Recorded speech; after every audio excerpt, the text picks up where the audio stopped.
Армысыздар, құрметті көрермендер және брифингке қатысушы әріптестер. Жамбыл облысының өңірлік коммуникациялар қызметі тікелей эфирде. Добрый день, уважаемые зрители, а также коллеги. Региональная служба коммуникации Жамбылской области в прямом эфире. Бүгінгі баспасөз конференциясының тақырыбы Қазақстан Республикасы мемлекеттік қызмет істері агенттігі Жамбыл облысы бойынша департаментінің 2022 жылы атқарған жұмыс қорытындысы туралы болмақ. Тема сегодняшней пресс-конференции об итогах работы департамента агентства Республики Казахстан по делам государственной службы по Жамбылской области в 2022 году. Облысымыздың бас медиалының құрметті спикерлермен таныстырып өтейін. Қазақстан Республикасы мемлекеттік қызмет істері агенттігінің Жамбыл облысы бойынша департаментінің басшысы Лебаев Леспек Құралбайұлы. Қазақстан Республикасы президентінің жанындағы мемлекеттік басқару академиясының Жамбыл облысы бойынша филиалының директоры Садырқұлов Рауан Нұрғалиұлы. Құрметті спикерлер, алаңымызға қош келдіңіздер. Леспек Құралбайұлы, алғашқы сөз кезегі өзіңізде. Мархабат. Қайырлы күн, құрметті бұқаралық ақпарат құралдарының өкілдері. Сіздерге Қазақстан Республикасының мемлекеттік қызмет істері агенттігінің Жамбыл облысы бойынша департаменттің 2022 жылы атқарылған жұмыстарының нәтижелері бойынша ақпарат беруге рұқсат етіңіздер. Жалпы Жамбыл облысы жергілікті атқарушы органдар мен орталық мемлекеттік органдардың аумақтық бөлімшелерінің кадрлық жай-күйі бойынша ақпаратқа бірінші тоқталатын болсам, Жамбыл облысы бойынша мемлекеттік қызметшілердің штат саны 4485 бірлікті құрайды. Оның ішінде саяси лауазымдар 16, А корпусы 1 және Б корпусы 4468 адам. Нақты саны 4316, немесе 96,2% құрайды. Бос лауазымдар үлесі 169, немесе 3,8% құрайды. Мемлекеттік қызметшілердің орташа жасы 41 жас. Қазақстан Республикасы президенті жанындағы мемлекеттік басқару академиясын бітіргендер 38, болашақ бағдарламасының түлектері 1. Мемлекеттік қызметшілердің орташа мемлекеттік қызмет өтілі 12-де 6 жыл. Таза ауысымдылық 174 қызметшіні құрайды, немесе 3,9%. Мемлекеттік қызметшілермен жұмыстан шығудағы сұхбат 100% құрады. Сонымен қатар мемлекеттік органдарда үміткерлердің қатысуымен өткен конкурстарға байқаушылардың қатысуы 100% құрады. Ішкі конкурстардың негізінде жоғары тұрған лауазымдарға тағайындау үлесі 156, немесе 64,3% құрады. Бір орынға конкурсқа қатысушылар саны 1,3 болды, ішкі конкурс 1,9, жалпы конкурс 0,7. Есепті кезең ішінде 233 мемлекеттік қызметшіге сынақ мерзімі тағайындалған, олардың 57-сі сынақ мерзімден аяқталмаған, сынақтан өтпей қызметінен босатылған қызметшілер жоқ. Сынақ мерзімі аяқталмай жұмыстан шыққан қызметшілер саны 13. Сонымен қатар 229 қызметшіге сынақ мерзімін өткеру кезеңіне тәлімгер бекітілген. Есепті кезеңде жалпы 1238 мемлекеттік қызметшіні оқыту жоспарланған. Оның ішінде 1234 мемлекеттік қызметші оқыды. Қайта даярлау курстарынан 225 қызметші, біліктілігін арттыру семинарларынан 1009 қызметші өтті. Бұл туралы толық ақпаратты Қазақстан Республикасы президенті жанындағы мемлекеттік басқару академиясының Жамбыл облысы бойынша филиалының директоры Рауан Нұрғалиұлы Садырқұлов баяндайтын болады. Рахмет. Есепті кезеңнің ішінде 179 қызметшіге тағылымдама жоспарланып, 100% орындалды. Есепті кезеңде тестілеуден өтуге барлығы 5327 азамат өтініш білдірген. Олардың ішінен 1707 адам, немесе 32% тестілеудің шекті мәнінен өткен. 3299 азамат әкімшілік мемлекеттік қызметке тест тапсырып, 952-сі, немесе 29% тестілеудің шекті мәнінен өткен. 2028 азамат құқық қорғау қызметіне тестілеуден өтуге ниет білдірсе, 755, немесе 37,2% тестілеудің шекті мәнінен өткен. Сонымен қатар есепті кезеңнің ішінде 1875 азамат жеке қасиетін бағалау бойынша тестілеуге өтініш беріп, олардың 1657-сі, немесе 88,4% шекті мәнінен өткен. Келесі, бұл мемлекеттік қызмет саласындағы бақылау және әдеп жөніндегі кеңестің жұмысын қамтамасыз ету бағыты бойынша. 2022 жылы мемлекеттік қызмет саласындағы бақылау бағыты бойынша 34 тексеру жүргізілді. Ол 2021 жылмен салыстырғанда әжептәуір көп. Өйткені 2021 жылы 21 тексеру жүргізілген болатын. Оның ішінде 14-і профилактикалық бақылау мен қадағалау, 20-сы жоспардан тыс тексерулер. Жүргізілген тексерулердің нәтижесінде мемлекеттік қызмет саласындағы заңнаманы бұзудың 368 фактісі анықталып, бұзушылықтарды жою туралы 25 нұсқама және 3 ұсыныс енгізілді. Ұсыныстар мен нұсқамалар толығымен орындалды. Жүргізілген тексерулердің нәтижесінде 6 азаматтың, оның ішінде 4 мемлекеттік қызметшінің құқықтары қорғалды және қалпына келтірілді. Оның ішінде заңсыз шығарылған тәртіптік жазаны қолдану туралы 4 бұйрықтың, сондай-ақ 2 конкурстық комиссияның шешімдерінің күші жойылды. Заң бұзушылықтарға жол берген үшін 12 мемлекеттік қызметші тәртіптік жауапкершілікке тартылып, оның ішінде 10-ы ескерту, 2-сі сөгіс туралы тәртіптік жазалар қолданылды. Сонымен қатар жоспардан тыс тексерудің нәтижесінде 14 мемлекеттік қызметші әкімшілік жауапкершілікке тартылды. 14 әкімшілік құқық бұзушылық туралы істің ішінде 12-сі 99 баптың 1-ші бөлігі, яғни әкімшілік құқық бұзушылық туралы кодекстің 99 бабының 1-ші бөлігі. Бос мемлекеттік әкімшілік лауазымға орналасуға конкурстық іріктеу рәсімін бұзу бабы бойынша.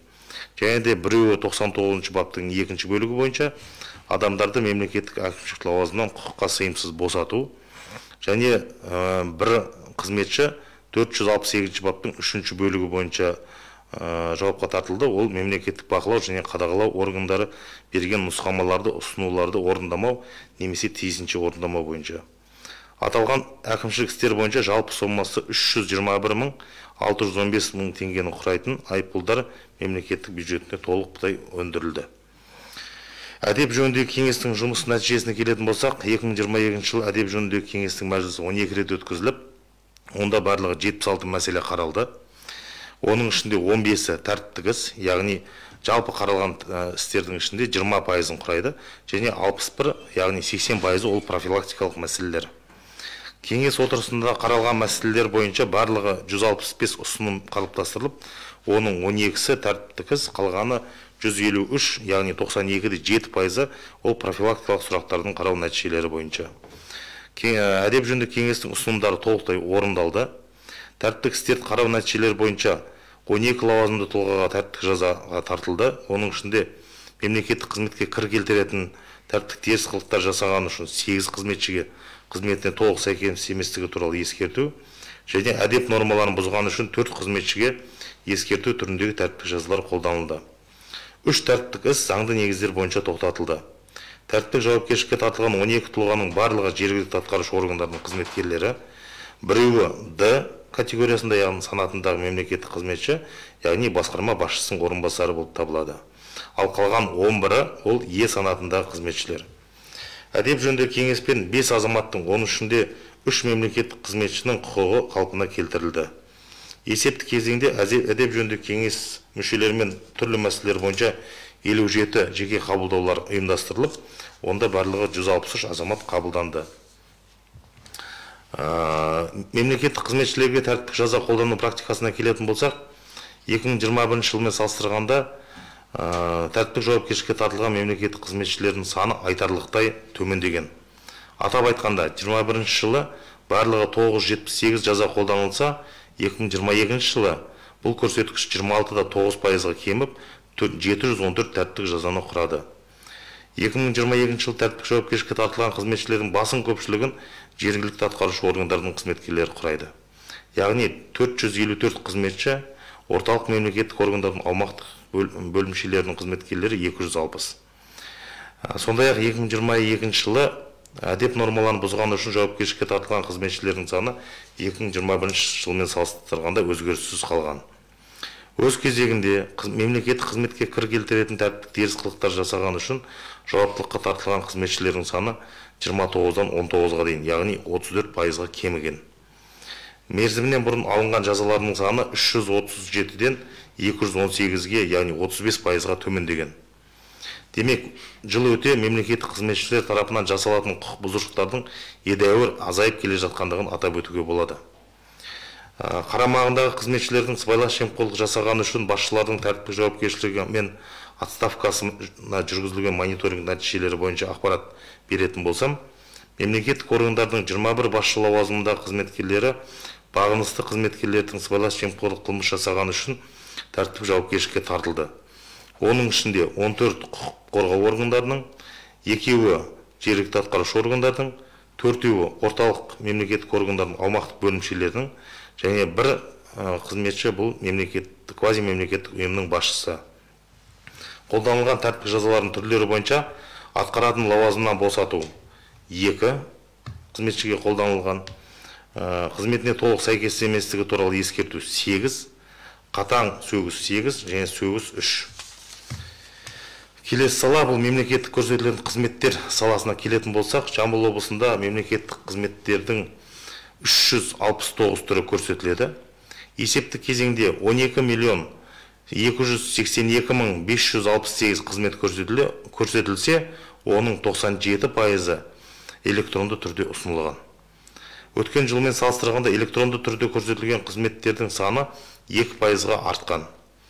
Мемлекеттік қызмет көрсету саласындағы азаматтардан 61 шағым келіп түссе, оның 6-ы бойынша келтірілген уәждер өз дәлелін тауып, оның ішінде 3-і бойынша тексерулер жүргізілді, 3-і бойынша сұрау салу арқылы азаматтардың бұзылған құқықтары қорғалып, қалпына келтірілді.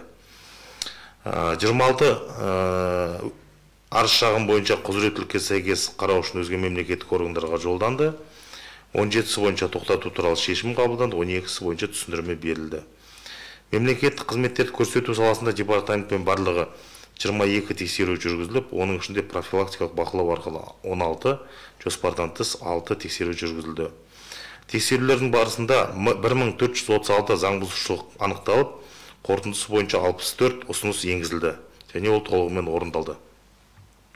Заң бұзушылыққа жол берген үшін 30 қызметкер тәртіптік жазаға тартылды. Рұқсат беру құжаттарының мерзімі мен тәртібін бұзғаны үшін айтып кеттік алдында әкімшілік құқық бұзушылық туралы кодекстің 465 бабы бойынша лауазымды тұлғаларға әкімшілік құқық бұзушылық туралы 31 хаттама толтырылды. Әкімшілік істер қысқартылған іс жүргізу тәртібінде қаралып, 1.225.200 теңгеден астам көлемде айыппұл салынды және ол мемлекеттік бюджетке толығымен өндірілді. Департамент жанындағы ведомстволық жұмыс тобының 4 отырысы өтіп, онда мемлекеттік қызмет көрсетудегі өзекті мәселелер қарастырылды. Сонымен қатар аудандық және қалалық деңгейде қоғамдық кеңестердің 10 отырысында мемлекеттік қызмет көрсету саласындағы мәселелер қаралды. Нәтижесінде мемлекеттік органдарға орындау үшін 36 ұсыныс енгізілді және ол толығымен орындалды.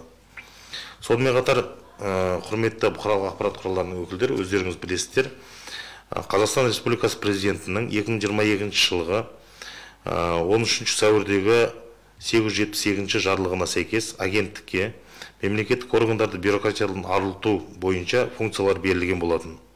Осы орайда 2022 жылы департамент пен облыстағы еңбек, халықты әлеуметтік қорғау, білім және денсаулық сақтау салалары бойынша мемлекеттік аппаратты бюрократиядан арылту бойынша жұмыстар атқарылды. Аталған салаларда мемлекеттік аппаратты бюрократиядан арылту бойынша агенттікке 94 ұсыныс енгізілді. Оның ішінде заңға өзгерістер енгізу бойынша 45, ақпараттық жүйелердегі олқылықтар бойынша 29, қызмет көрсету сапасын жетілдіру бойынша 20 ұсыныс енгізілді. Сонымен қатар департамент пен бақылау және қадағалау бағыты бойынша фокус топтардың жұмыс қорытындыларына сәйкес сауалнама жүргізілді. Сауалнама бақылау және қадағалау функцияларына қатысты 11 сұрақпен қамтылып, жалпы сауалнамадан 21 мемлекеттік бақылау органдарының 890 қызметкері өтті. Мемлекеттік бақылауды жүзеге асыратын мемлекеттік органдардың 5 басшыларынан сұхбат алынып, ол агенттікке 8 ұсыныс жолданды. Бұдан бөлек арнайы бекітілген іс-шаралар жоспарына сәйкес облыстық телеарнада елге қызмет бағдарламасы тұрақ түрде көрсетіледі. Есептік кезеңде 35 мемлекеттік органдардың қызметі, көрсетілетін мемлекеттік қызметтер туралы сюжеттік бағдарламалар көрсетіліп, тікелей эфирде талқылау бағдарламалары жүргізілді. Онымен қоса облыстық Жамбыл радиосының Айтарым бар арнайы бағдарламасында жыл басында бекітілген кестеге сәйкес әлеуметтік маңызы бар салалар бойынша мемлекеттік көрсетілетін қызметтерді түсіндіру үшін 11 мекеме қызметкерлері 44 рет сұхбат беріп, басқарма қызметкерлері тарапынан қосымша тағы да сұхбаттар берілді. Осымен жалпы ақпарат баяндама аяқталды. Егер сұрақ қоям десеңіздер. Баяндамаңызға рахмет. Құрметті Рауан Нұрғалиұлы, келесі сөз кезегі өзіңізде. Мархабат. Қайырлы күн, құрметті жерлестер және бұқаралық ақпарат құралдарының өкілдері. Қазақстан Республикасы Президенті жанындағы Мемлекеттік басқару академиясының Жамбыл облысы бойынша филиалының 2022 жылғы есебіне тоқталып кетер болсақ, мемлекеттік қызметшілердің біліктілігін арттыру және оларды қайта даярлау қызметі белгіленген жоспар аясында жүзеге асырылды. Мемлекеттік қызметшілердің біліктілігін арттыруға бағытталған бірқатар семинарлар мемлекеттік органдар мен академия арасындағы келісімдер негізінде жоспардан тыс уақыттарда да өткізілді. 2022 жылдың сандық қорытындылары төмендегідей. Қайта даярлауға тоқталсақ, 2022 жылдың қорытындысы бойынша қайта даярлаудан өткен мемлекеттік қызметшілердің саны 227 адамды құрайды. Оның ішінде орталық мемлекеттік органдарға қарасты мемлекеттік қызметшілер 47, ал жергілікті атқарушы органдарға қарасты мемлекеттік қызметшілер саны 180. Біліктілігін арттыру бойынша айтар кетер болсақ, 2022 жылы 1112 мемлекеттік қызметші біліктілігін арттырды. Оның ішінде орталық мемлекеттік органдарға қарасты мемлекеттік қызметшілер 391, жергілікті атқарушы органдарға қарасты мемлекеттік қызметшілер 721. Жалпы алғанда филиалда 2022 жылы 1339 мемлекеттік қызметкер білімін шыңдап кетті.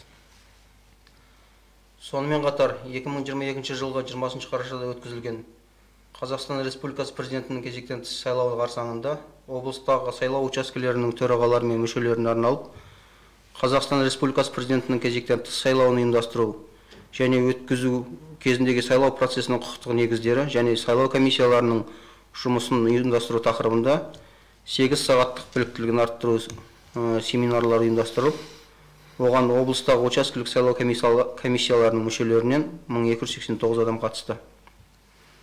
Аталған семинарлар 2022 жылғы қараша айында Тараз қаласында және Жамбыл облысында аудандарында офлайн режимде ұйымдастырылды.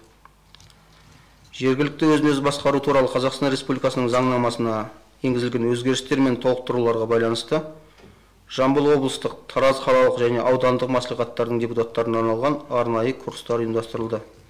Аталған курс аясында академия тарапынан арнайы даярланған 40 сағаттық бағдарлама бойынша 2022 жылдың қыркүйек-желтоқсан айлары аралығында жалпы саны 155 депутат біліктілігін арттырды. Жалпы 2022 жылы өңіріміздің мемлекеттік қызметшілерінің білімін шыңдау бойынша атқарылған жұмыстар осы. Тыңдағандарыңызға рахмет. Сауалдарыңыз болса, жауап беруге дайынмын. Баяндамаларыңызға рахмет. Құрметті әріптестер, тақырып аясында туындаған сауалдарыңыз бар болса, мархабат. Мархабат, микрофон арқылы қойсаңыздар.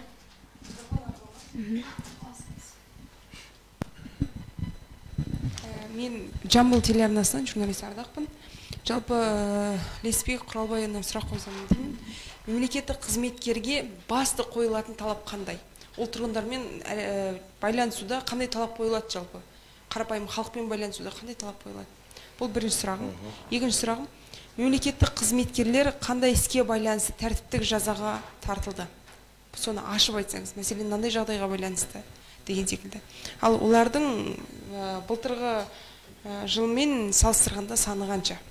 Демек, осыған байланысты нақты ашып айтсаңыз, тоқталып, кеңірек тоқталып өтсеңіз. Рахмет. Жақсы.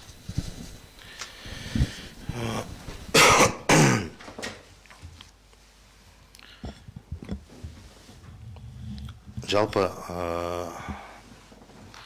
соңғы сұрағыңыздан бастайын сіздің.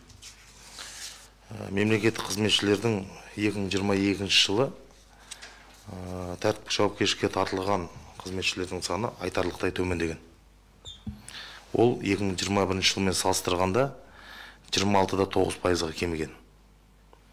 Яғни 2021 жылы барлығы 978 мемлекеттік қызметшілерге жаза қолданылса, 2022 жыл қорытындысы бойынша 714 тәртіптік жаза қолданылған. Енді бұл нені білдіреді? Бұл ең бірінші кезекте мемлекеттік қызметшілердің, олардың жалпы мемлекеттік органдардың басшылығының профилактикаға аса көңіл бөліп жатыр дегенді білдіреді. Біздің де әдеп жөніндегі кеңестің жұмысында 80% жаңа өздеріңіз естісіңіздер, 80% қаралған мәселелердің ол профилактикалық сұрақтар. Яғни тәртіптік жазалар болдырма мәселелері. 20% ол жаңа тәртіптік істерді қарастырғанбыз. Енді келесі сұрақ, жалпы мемлекеттік қызметшілердің қандай болу керек, қандай стандарты қандай болу керек, я? Сол мен түсінгенім. Мемлекеттік қызметші мемлекеттік қызметке келгеннен кейін ол жалпы қандай болу керек? Ең бірінші кезекте ол мемлекеттік қызметшінің қандай болу керектігі туралы мынау мемлекеттік қызметшілердің әдеп кодексінде нақты жазылған.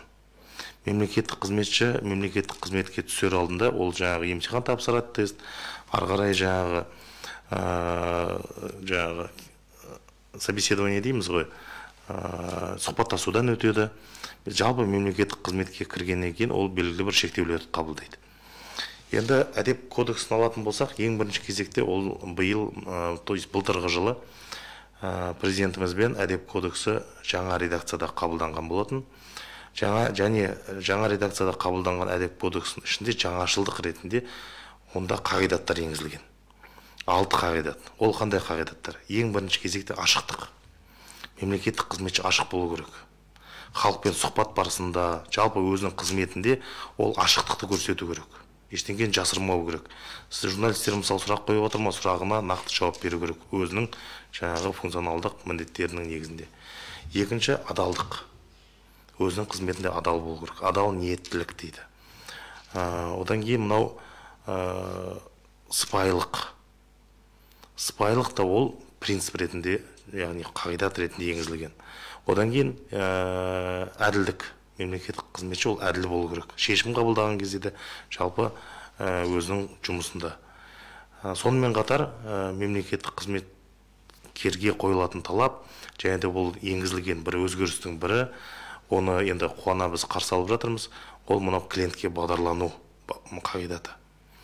Ол жаңа қағидат, көп адам енді онша түсіне бермейді, бірақ та біз оны мемлекеттік қызметшілерге түсіндіріп жатамыз. Ол не үшін ол қағидат енгізілді? Ең бірінші кезекте біз мына сервистік мемлекетті қалыптастырудамыз, я? Не ол сервистік мемлекет деген? Ол ең бірінші кезекте адамға жұмыс жасау, халық үшін жұмыс жасау. Егер халық үшін біз жұмыс жасайтын болсақ, сервистік орталық сияқты, онда біз халықты клиент ретінде көру керекпіз. Мысалы, жеке секторда барасыз, білесіздер ғой өздеріңіз.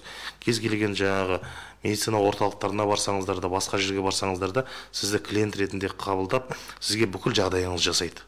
Күтіп отырған кезде мысалы орындық тауып береді, шайыңызға дейін әкеп береді, мысалы жаңа қажетті бағдарламаны қойып қояды. Сол сияқты халық белгілі бір жаңа қызметке, мемлекеттік органға келген кезде қызмет алу үшін мемлекеттік орган солай жұмыс жасау керек.